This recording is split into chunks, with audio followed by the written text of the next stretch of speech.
আসসালামু আলাইকুম গাইস, দেশ এবং দেশের বাইরে যেখান থেকে ভিডিওটি দেখছেন আশা করি সবাই ভালো আছেন, সুস্থ আছেন। পরিবার নিয়ে আলহামদুলিল্লাহ আমিও বেশ ভালো আছি। তো সকাল 8টা বাজেই লঞ্চে উঠলাম।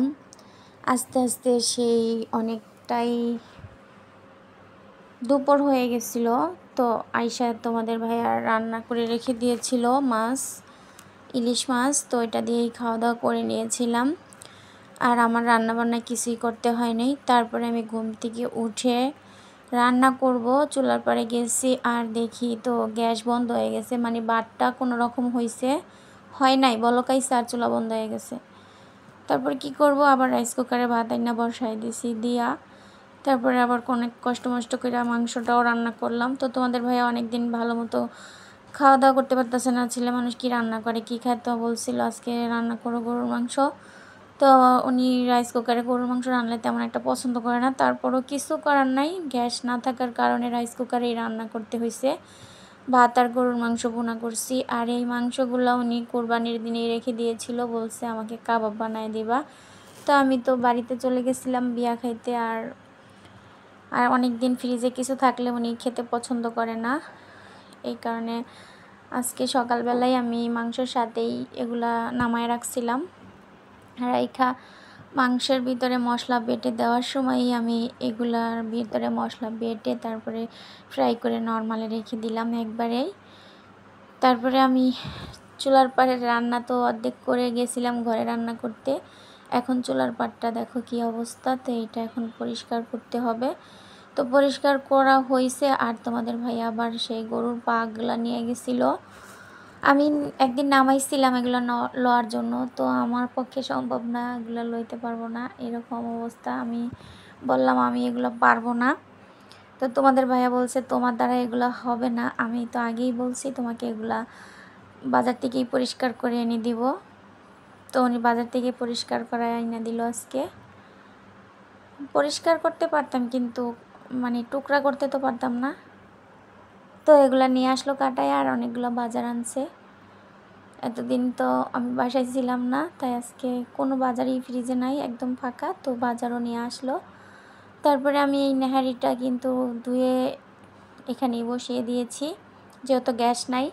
আর এই পেঁয়াজ রসুনগুলো তোমাদের ভাইয়াই পরিষ্কার করে দিল, আমি ধুয়ে তারপরে দিয়ে দিলাম নেহারির ভিতরে। আর এখানে দেখো ছেলে মানুষ বাসায় থাইকা রান্নাবান্না করছে, খাইছে, এটাই তো অনেক কিছু। আর মামানি ডাক্তার দেখাইতে আসছিল, তখন এই চাদরটা আমি বিছাই দিয়েছিলাম, ওইটার ধোয়া হয় নাই। মামানি সহই তো আমি বাড়িতে চলে গেছি বিয়া খাইতে। তো এখন তো বৃষ্টি জ্বালায় তো কোনো কাপড় চোপড় ধোয়াই যাচ্ছে না, শুকাবো কই। তারপরেও আমার কাছে একদমই ভালো লাগতেছে না।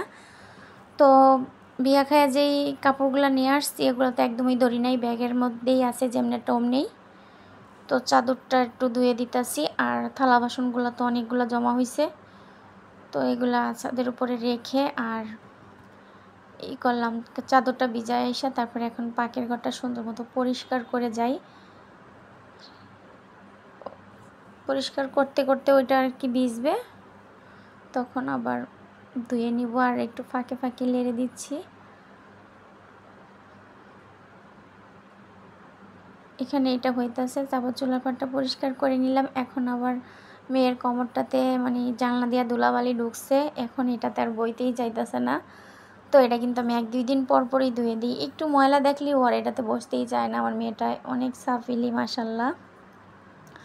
আর দেখো এখানে সব কিছু আইনা ভরাইছি, টেবিলের কলাত মলত, বোতল কলস যা কিছু আছে। এখন এই বৃষ্টিতে ভিজা ভিজাই এগুলা ধুইলাম সব কিছু। তো ধুইয়া পানি ভরায় নিলাম, আজকে অনেকগুলো পানি ফুটাইতে হবে। এখন ধোয়া হয়ে গেছে, পুরা ভিজে গেছি। তো অলকলতগুলো যেহেতু ধুয়ে দিছি, শুকায় নয়, এখন এমনি রাখতেছি জায়গায়, পরে আবার শুকাইলে রেখে দিব সুন্দর মতো। তো অনেকগুলো থালা বাসন হয়েছে, যেহেতু তোমাদের ভাইয়া একা একা রান্না করছে খাইছে, ও তো তেমন ভালো করে পরিষ্কার করে ধোয় নাই। তো আমার কাছে সব কিছু কেমন আঠা আঠা লাগতেছিল। তো আমি ঘরের যা কিছু আছে, যা যা উনি ব্যবহার করছে রান্না করে খাইছে, সব কিছু বাইরে নিয়ে ধুইছি।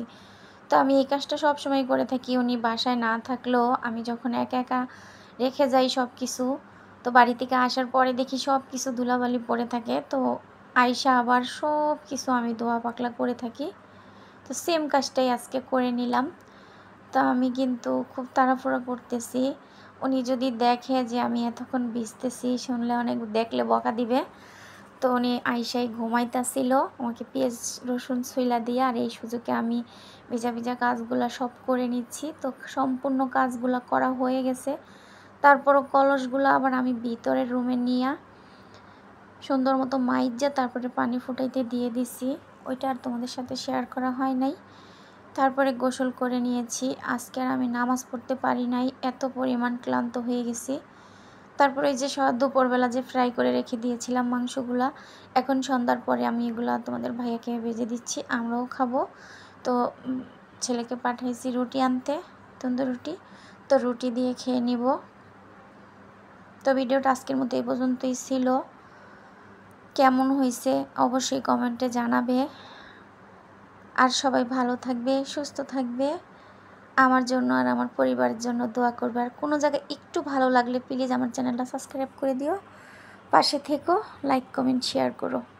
আল্লাহ হাফেজ।